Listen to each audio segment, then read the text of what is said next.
जब आपने ये तय किया कि भाई हमको तो करनी है राजनीति, आपने तय किया या कहाँ से, मतलब तय किया? तय किया बिल्कुल। और एट द कॉस्ट ऑफ? आपने जब तय कर लिया जिंदगी में तो हर चीज़ की कीमत होती है। इसकी कीमत ये कि आप पर हर दिन तोहमत लगाई जाएगी, इसकी कीमत ये कि आपको हर दिन लांछित किया जाएगा। लेकिन अगर आप अडिग हैं कि मुझे अपने देश में इतिहास बदलना है, अपने देश में कुछ लोगों का स्वभाव बदलना है, अपने देश में कुछ ऐसे मोड़ हैं जहाँ पर आकर कॉन्स्टिट्यूशनली कुछ कंट्रीब्यूट करना है, तो आपको इन चीज़ों के लिए तैयार रहना पड़ेगा।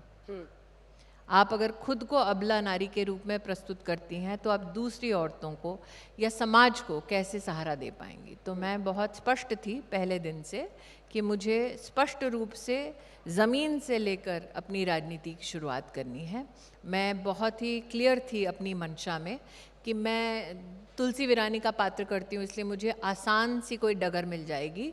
मैं चाहती थी जिन लोगों के साथ मैं काम करती हूँ उन लोगों के मध्य में रहकर उनके सम्मान को प्राप्त करना मेरे लिए बहुत ज़रूरी था, ताकि कोई भी कार्यकर्ता, कोई भी नेता ये ना कहे कि अरे इनको तो पैराशूट किया गया है राजनीति में। तो मैंने वो किया जो शायद मेरी पार्टी में कोई ना कर पाया, जाकर राष्ट्रीय अध्यक्ष कांग्रेस पार्टी को हराया। क्या था वो अमेठी वाली लड़ाई? हम लोगों ने कवर की थी, मतलब इससे रोमांचक तो पॉलिटिकल मॉन्स्टर स्लेयर जिसको कहते हैं, मतलब massive giant slayer you are. वो, और मुझे वो दिन याद है जब आपको ऐलान किया गया था कि अमेठी से लड़ना है। उस दिन मैं आपसे मिली थी और आपने कहा, तो मतलब यू, एक अजीब सी फीलिंग थी आपके चेहरे पे, वो बताइए कि क्या था। मैं इतना ही कहूँगी कि जब मुझे अमेठी से लड़ने का आदेश प्राप्त हुआ तब आपको पता होता है कि आपको एक ऐसी जगह भेजा जा रहा है जहाँ पे जीत की कोई संभावना नहीं है। तब ये अपेक्षा होती है कि आपके चेहरे पर शिकन होगी, मुस्कुराहट नहीं होगी। तो शायद आप भी इसीलिए विचलित हो गई कि मैं मुस्कुरा रही थी और बहुत ही कहीं ना कहीं कॉन्फिडेंस के साथ आपको कह रही थी कि मैं इस क्षेत्र में इतिहास बनाऊंगी। मुझे ये भी लगता है कि अमेठी में मेरे जाने के पीछे एक मंशा या एक विशेष अभिलाषा ये भी थी कि वहाँ पर कई लोगों के मध्य में ये भावना थी कि लोकतंत्र का ढांचा चाहे कुछ भी हो, अमेठी के गरीब तक लोकतांत्रिक न्याय नहीं पहुँच रहा था। तो मेरी ये खुशनसीबी थी कि मैं वो उस क्षेत्र में प्रमाणित कर पाई कि नेता की नीयत में अगर खोट ना हो तो परिवर्तन के लिए 5 साल भी काफ़ी होते हैं।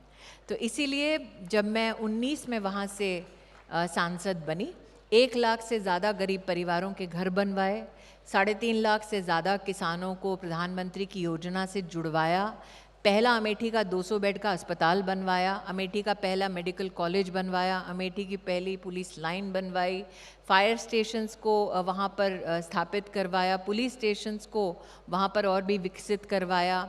वहाँ पर लगभग 60 से 70% घरों में बिजली का कनेक्शन नहीं था, वो सारे कनेक्शंस करवाए।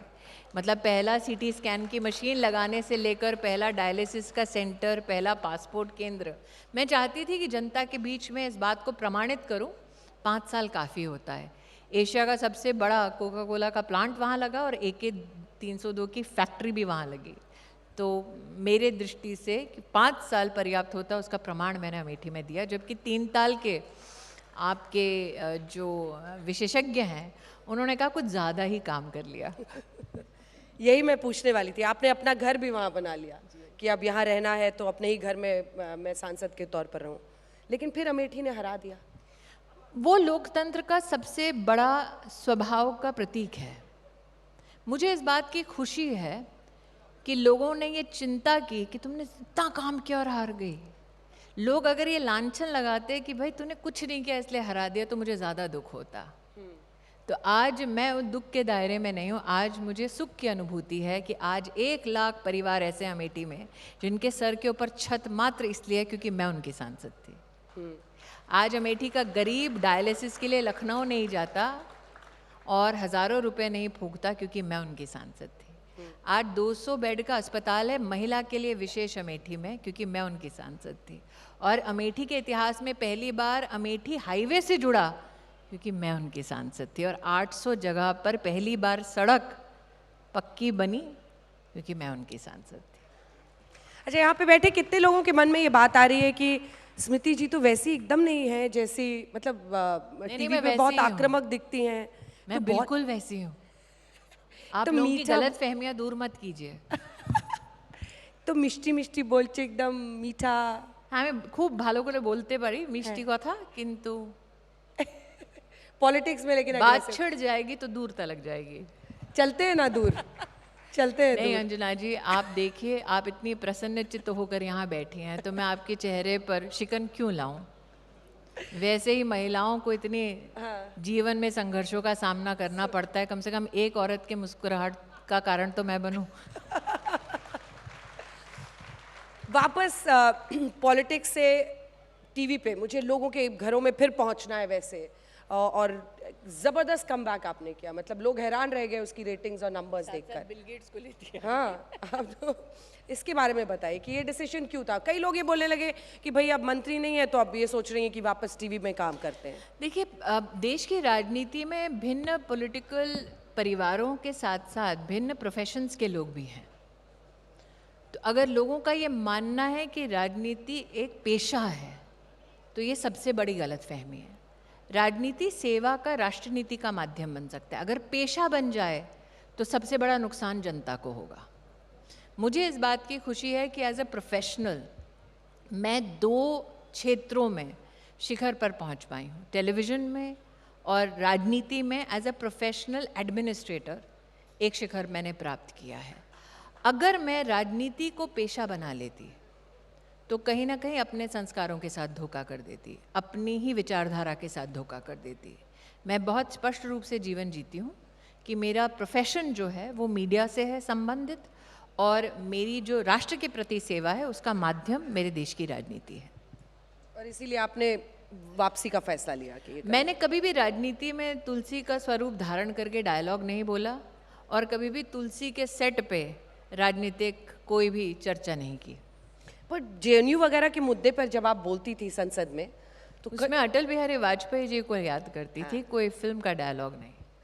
अटल बिहारी वाजपेयी जी सबके बहुत ही प्रिय कवि हैं, तो उनकी कुछ ऐसी लाइन जो आपको नहीं, अभी मुझे लगता है वही अगर उनका वो जो उन्होंने कहा देश की संसद में वही दोहरा दूं तो मेरे लिए बहुत बड़ी वो उपलब्धि है जीवन की, कि ये वंदन की भूमि है, अभिनंदन की भूमि है, ये अर्पण की भूमि है, ये तर्पण की भूमि है। इसकी नदी नदी हमारे लिए गंगा है, इसका कंकड़ कंकड़ हमारे लिए शंकर है। हम जिएंगे तो भारत माँ के लिए और मरेंगे तो भारत माँ के लिए, और मरने के बाद भी गंगा जल में बहती हमारी अस्थि को कोई कान लगाकर सुनेगा तो एक ही आवाज़ आएगी, भारत माता की। तो ये शब्द मेरे नहीं है, अटल जी के हैं।